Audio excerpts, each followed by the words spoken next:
হচ্ছে না।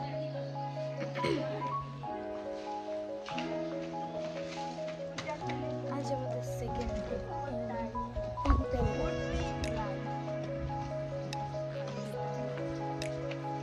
অলরেডি আমাদের অনেক লেট হয়ে গেছে। আমাদের টাইম ছিল 8টা, এখন 9টার মধ্যে বাজে, আমরা এখন বেরোতে পারি।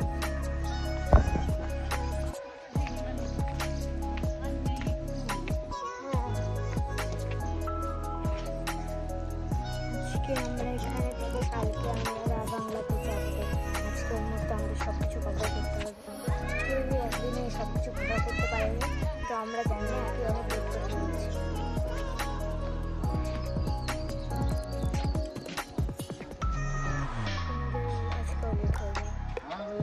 ঢুকতে আর ঠিক সবাই বলে আর 8টা 7টার দিকে বেরিয়েছিলাম।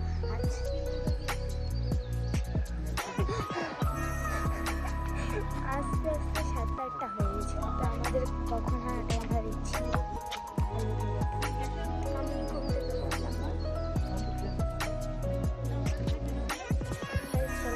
একটা সারপ্রাইজ দিই। এখন মা আর আমি দুজনে সেম ওয়ান পিস পরেছি, ওকে সেটা পরে দেখাবো। আমি পরেছি ওয়ান পিস, এই গরমের মধ্যে এতটাই এখানে গরম। প্যাচি পরেছি ছাড়া না, আমি জামাটা ভুলে যাই, আমারও সেম আছে পিঙ্ক কালারের। আর কয়েকটা ওর একটা এই ব্যাগটা, ও যেটা ওর কাছ থেকে জীবনে হচ্ছে না, ওর কাছে মেলাবার চেয়েছি, তাও আমি দেয়নি।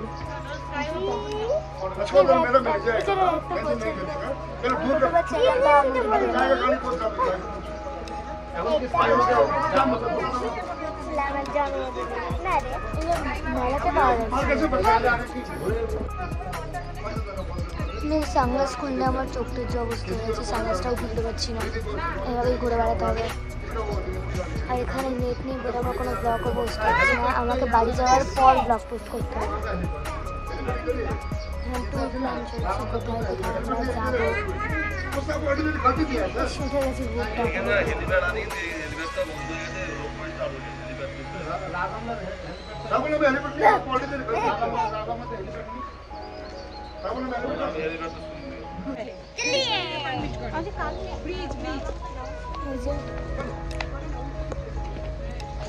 সবাই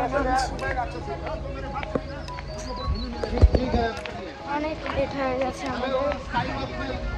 মা আর আমি আজকে সেম ড্রেস পরেছি, সেম কালার। জ্যাকেট খুলে গেলে এত গরম, এত রোদ এখানে, মানে ওখান থেকে আমরা এখানে এসে কিছু মনে হচ্ছে না, মনে হচ্ছে ওখানেই আসি। তুমি চারিদিকে পাহাড় দেখতে পাচ্ছি।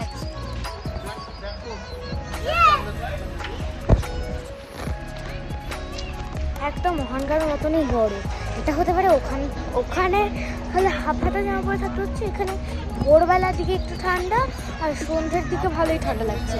তাছাড়া গোটা দুপুরটাই বিশাল রোদ, গরম লাগছিল, বলে ঘুমে গেছিল। মা বললো গাড়িতে উঠে তুলবো, তাই এখন তুলছি না। পুরো মেঘে ঢেকে গেছে, তাছাড়া এখনো কাঞ্চনজঙ্ঘাটা দেখা যেত। এখন আমরা গাড়িতে উঠে গেছি। না, জানলা খুললে ঠান্ডা লাগবে, মানে গাড়িটা চললে ঠান্ডা। গাড়িতে উঠে গেছি আমরা এখন। তারপরে অনেকটা পাহাড় জার্নি করে আমাদের ড্রাইভার আঙ্কেল বললো যে এবারে রেস্ট নিতে হবে, অনেকক্ষণ ধরে গাড়ি চালাচ্ছি। আর আমাদের তো পুরো শরীর খারাপ লাগছিলো, পুরো বমি লাগছিল আমাদের সবাইরই। তো তাই জন্য এখানে একটু দাঁড়ানো হলো, আর এখানে দাঁড়ানো হয়েছিল রেস্ট নেওয়ার জন্য, বাট এখানে ফটোশ্যুট হচ্ছে। তারপরে আমরা এসেছিলাম কাঞ্চনজঙ্ঘা ওয়াটারফলসে, ওখানে প্রচণ্ড ভিড় ছিল। তো এই যে এটা হলো কাঞ্চনজঙ্ঘা ওয়াটারফলস। গাইস, এটা একদম পুরোপুরি ভুল, আমরাও তাই জানতাম যে এটাই কাঞ্চনজঙ্ঘা ওয়াটারফলস, বাট না, এটা এখান দিয়ে জিপলাইন করা যাবে। আর আমরা যেটা ভেবেছিলাম যে এইটাই কাঞ্চনজঙ্ঘা ওয়াটারফলস, বাট সেটা একদমই না। কারণ আমাদের মানে পাশে অনেকগুলো দোকান আছে, তো ওই দোকানের ওরা বললো যে এটা কিন্তু কাঞ্চনজঙ্ঘা ওয়াটারফলস না, ওপরে যেতে হবে। তখন আমরা ওপরে গেলাম, যে ওপরে যেতে গেলে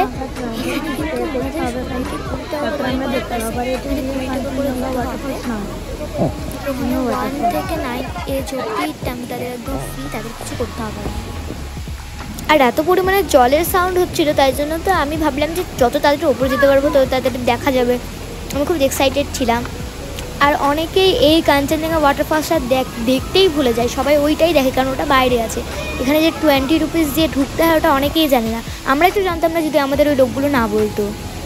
এই যে ওয়াও, এখানে কত সুন্দর ওয়াটারফল হচ্ছে। মানে আমরা যাদের সাথে কনসাল্ট করে এসেছিলাম ওরাই বলেছিল যে কাঞ্চনজঙ্ঘা ওয়াটারফলসে যেও না, কিচ্ছু নেই, কারণ ওরা বাইরেরটা দেখেছিল, ওদের ভেতরেরটা অনেকেই দেখে না। তো গাইস এখন এই জলটাকে আমি কাছে ভাবছি হাত দেবো, এই দেখো বাও খুবই ঠান্ডা জলটা। তারপরে এই কাঞ্চনজঙ্ঘা ওয়াটারফলসকে বাই বাই করে এখন আমরা যাচ্ছি। আর কাঞ্চনজঙ্ঘা ওয়াটারফলসে অনেক দোকান আছে, তো ওই দোকানগুলো থেকে আমি এই পপকর্নটা কিনেছিলাম, পপকর্ন যেটা আমরা সবাই মিলে খেতে খেতে যাচ্ছিলাম। আর আঙ্কেল আমাকে একটা চকলেট দিয়েছিল ডেয়ারি মিল্ক। ওখানে অনেক কিছু আছে খাবার দাবার, পাঁপড় আছে, হ্যাঁ একটা পাঁপড় কিনেছিলাম। আর গাইস দেখো এখানকার রাস্তাটা কিন্তু অতটাও ভালো না, মানে অনেকটাই দূর আমাদের হোমস্টে থেকে, অনেকগুলো পাহাড় পেরিয়ে এখানে আসতে হবে, আর রাস্তাটা অতটা ভালো না।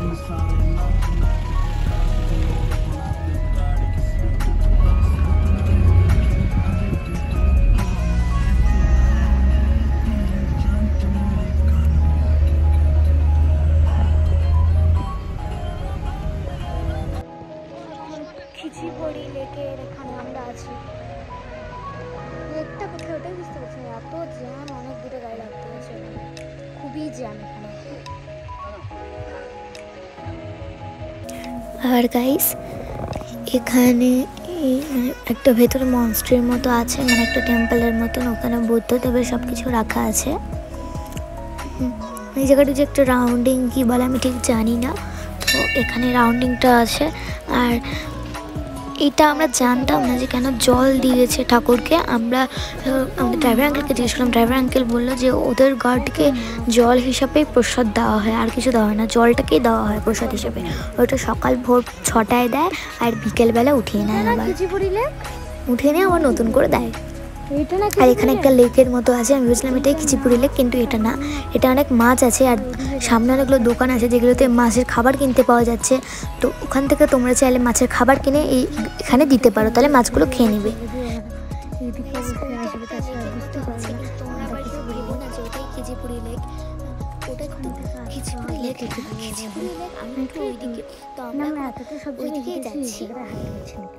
আর এটা হলো খিচিপুরি লেকের পাশে, আর খিচিপুরি লেককে আমাদের ভাষায় বলা হয় উইশিং লেক। আর যে লেকটা আছে ওটা হলো বুদ্ধদেবের পায়ের একটা ছাপ, ওটা যদি ড্রোনে শ্যুট করা যায় তাহলে একদম ওটা বুদ্ধদেবের পায়ের মতনই লাগবে।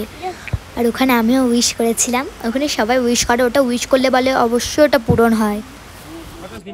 তারপরে আমরা এসেছি অরেঞ্জ গার্ডেনে, আর অরেঞ্জ গার্ডেনের মধ্যেই কিন্তু রিম্বি নদীটা আছে। আবার অনেকেই ভেবো যে অরেঞ্জ গার্ডেন আমরা তো দেখেছি তাহলে আর যাবো না, কিন্তু সেটা একদম করবে না, কারণ ভেতরে কিন্তু রিম্বি নদীটা আছে, তাহলে তোমরা একটা বড় ভুল করে ফেলবে, ওটা মিস করে যাবে। আর ওখান থেকে আমরা অনেক খারাপ বাজে জঘন্য রাস্তা দিয়ে আসলাম এই সুন্দর স্কাই ওয়াকে, যেইটাই পেলিংয়ের মেন, এটা আমার মনে হয়, আমি জানি না। তো এখন আমরা এখানে যাচ্ছি। আর এত পরিমাণে বৃষ্টি হয়েছিল যখন আমরা রিম্বি নদী থেকে আসছিলাম, এত পরিমাণে বৃষ্টি হচ্ছিল, ওটার জন্য মানে পুরো কুয়াশায় ঢেকে গেছে, বুদ্ধদেবের যে মূর্তির ওপরটা ওটা দেখা যাচ্ছিল না। এই যে এটা হলো স্কাই ওয়াকটা, নিচ থেকে দেখতে তো অসাধারণ লাগছিল। এখন ওপরে গিয়ে খালি ফটোশ্যুট করবো, ওটার জন্য আমি দৌড়িয়ে যাচ্ছি যত তাড়াতাড়ি যাওয়া যায়। কিন্তু স্কাই ওয়াকে ওঠার জন্য অনেকগুলো সিঁড়ি আছে, তারপরে ওখান থেকে বুদ্ধদেবের ওই জায়গাটা ওঠার জন্য অনেকগুলো সিঁড়ি আছে, এখানে শুধু সিঁড়ি আর সিঁড়ি। তো এখান দিয়ে আমরা এখন যাচ্ছি। আর যারা ভাববে যে স্কাই ওয়াক দিয়ে যাবো না বা যাদের ভয় লাগবে তাদের জন্য একটা পাশে মানে নর্মাল রাস্তা করা আছে, ওই রাস্তাটা দিয়েও যাওয়া যাবে। কিন্তু কেই বা নর্মাল রাস্তা দিয়ে যাবে, সবাই স্কাই ওয়াক দিয়ে যাবে কারণ ছবি তোলার জন্য। এখন স্কাই ওয়াকটা শুধু ছবি তোলার জন্যই, কারণ ওইদিকে সব দরজা লাগানো, যে স্কাই ওয়াক দিয়ে তুমি বুদ্ধদেবের ওই জায়গাটায় যাবে সেটা কিন্তু হবে না, তোমাকে স্কাই ওয়াকে ছবি তুলে আবার এদিক দিয়ে আসতে হবে। এই যে এখানে একটা সুন্দর ভিউ ছিল, মানে পেছন দিকটা পুরো কুয়াশা, তাই মা এখানেই আবার ছবি তুলছিল। তারপরে 3-4টে ছবি তোলার পরে আমরা উপরে চলে গেলাম, এখানে জুতো রাখলাম। আবার এখানে যদি জুতো নাও খুলে যেতে চাও তোমরা, তাহলে একটা ক্যারি ব্যাগের মতো পায়ে লাগিয়ে দেবে, যদি কারণ স্কাই ওয়াকটা যেন না নোংরা হয়, কাঁচের জিনিস নোংরা হয়ে যাবে যদি জুতো পরে যায়, ওটার জন্য জুতোর নিচে একটা ক্যারি ব্যাগের মতো দিয়ে দেবে ব্লু কালারের। কিন্তু আমরা ওটা পরিনি, কারণ ওটা দিলে গোটা ছবিটা যখন তুলতে নেবো কেমন একটা লাগবে, পায়ের মধ্যে ব্লু কালার হয়ে আছে, ওটার জন্য আমরা ওটা নিইনি, আমরা খালি পাতেই এসেছি। অনেকেই খালি পায়ে এসছে। ওয়াও, এখানে যখন আমি পা দিচ্ছিলাম আমার তো সেই লাগছিল।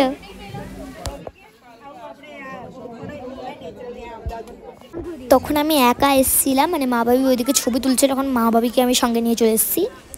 এই যে মা আর আমি দুজনেই সেম ওয়ান পিস পরেছিলাম। এখানে তো তখন খুবই ঠান্ডা লাগছিল রেইনফলটা হওয়ার জন্য, তো তাই জন্য আমি কিছুক্ষণ পরে আবার একটু সোয়েটারও একটা মায়ের পরে নিয়েছিলাম। কিন্তু মা বলছিল পরে নিতে, আমি বললাম যে ভিডিওটা করে নিই তারপরে করবো। এই যে এটা মানে বৃষ্টির জন্য পুরো কুয়াশা পড়েছিল মানে নিচ দিয়ে, আর খালি পা ভিজে যাচ্ছিলো। আর সবাই যেরকম ভিডিও করে নিচটা দেখায়, কিন্তু আমাদের নিচটা দেখানোর মতো কিছুই নেই, কারণ নিচটা পুরো জল হয়ে আছে। আর তারপরে হুট করে আবার এখানে বৃষ্টি শুরু হয়ে গেল, তাই জন্য আমি ছাতা নিয়ে নিয়েছিলাম। অনেকক্ষণ আগে থেকে মেঘ ডাকছিল, ওটার জন্য মা ছাতা নিয়েই এসেছিলো। তার আগে ঝিরিঝিরি বৃষ্টি হচ্ছিলো, আর আমরা যখন স্কাই ওয়াকে উঠি তখন দেখো ঝমঝম শুরু হয়ে যায়। তারপরে স্কাই ওয়াকে 1/2 ঘন্টা ফটোশ্যুট, ভিডিও, রিলস করে আমরা এখন যাচ্ছি বুদ্ধদেবের ওই জায়গাটাতে, টেম্পলটাতে। এই যে এখান দিয়ে একদম পুরো ঢেকে গেছে, এত কুয়াশা, এখানে খালি সিঁড়িগুলোই দেখা যাচ্ছে। এখন আমি যাচ্ছি, সিঁড়িগুলোতে উঠবো অনেক উঁচুতে। আমরা ভাবছি কত সিঁড়ি, কিন্তু তেমন সিঁড়ি না, টোটাল 156টা সিঁড়ি আমরা পরে গুনেছিলাম নামার সময়। আবার অনেকে তো হাফ রাস্তা গিয়ে ঘুরে চলে এসছে। যত উপরে যাচ্ছি তত বুদ্ধদেবের ওটা বেশি পরিষ্কার হচ্ছিল। আর গাইস তারপরে অনেকক্ষণ পরে পৌঁছে গেলাম আমরা। আর গাইস ভেতরে মনে হচ্ছে ক্যামেরা অ্যালাউ নেই, কারণ কেউ ওখানে ছবি তুলছে না, তাই জন্য আমি ভিডিওটা করতে পারলাম না। সাইডটা দেখো কি অসাধারণ লাগছে, এই জায়গাটা একটা সুন্দর ফাঁকা মাঠের মতন,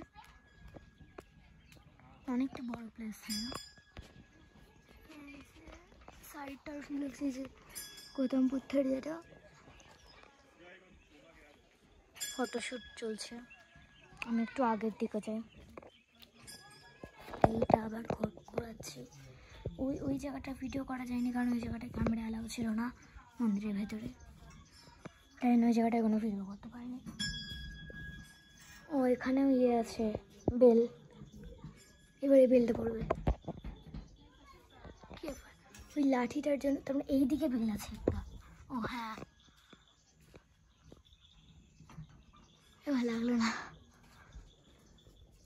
এখানে বেশিরভাগ জায়গাতে ক্যামেরা অ্যালাউ নেই, ক্যামেরা করলেই ধরছে তাদেরকে।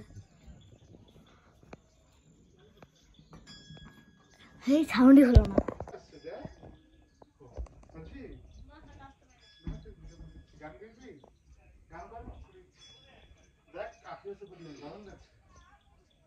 কিছুক্ষণ আগে আমি ডান্স করলাম, কাছে কে টাইম আবার চাঁদ কো সিক্কা, চাঁদ কো সিক্কা,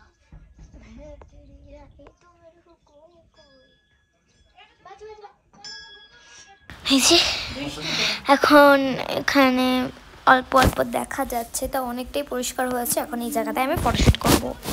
আর স্কাই ওয়াকটা 5টার মধ্যে বন্ধ করে দেয়, আর অলরেডি তখন 4:56 বাজে, তাই জন্য আমাদের বের করে দিয়েছিল ওখান থেকে, মানে সবাইকে যেতে বলছিল। 6+ করলে আমার ওখানটাই ঠিক। আমি বলেছিলাম 150টা সিঁড়ি আছে এখানে, আমি গুনতে গুনতে আসলাম, এখানে টোটাল 156টা সিঁড়ি আছে। 156টা সিঁড়ি এই টেম্পেলে উঠতে গেলে, কিন্তু নিচ থেকে দেখে আমার হচ্ছে 500-র উপরে। তারপরে আমরা গাড়িতে চলে আসলাম, আর এখানে ভালোই, মানে এখানে তখন আর বৃষ্টি হচ্ছিল না। আমরা গাড়িতে উঠে গেছি, আর পেছনে সিটে ও আর আমি দুই বুঝকি বসে আছি। বসে মা খেলাম পপকর্ন কাকু।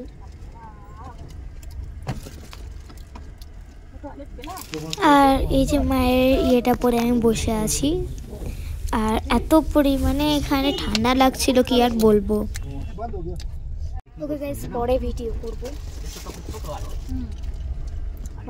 করবো রাস্তা থেকে নেমে যাই। এটা কোনো রাস্তা ইলেকট্রিক কেটেল নিয়ে এসেছিলাম। ইলেকট্রিক কেটেল আমার ভাবলাম যে ইয়ে হবে কিনা, ইলেকট্রিক কেটেল পাওয়া যাবে কিনা। আবার মানে খুবই জঘন্য রাস্তা, একদম ভালো করো এটা, একদম এরকম করে রাস্তা চলে যাওয়া আর ঘোড়া। নিতে চলে না যদি খাবার যদি খেতাম ক্যামেরাতে আসছেই না, দেখা যায় যে ওই কুয়াশা ঢাকা ওর মধ্যে ক্যামেরাতে আসছে না কুয়াশাগুলো, কাছে গেলে আর আসছে না। যেখানে বিশাল কুয়াশা।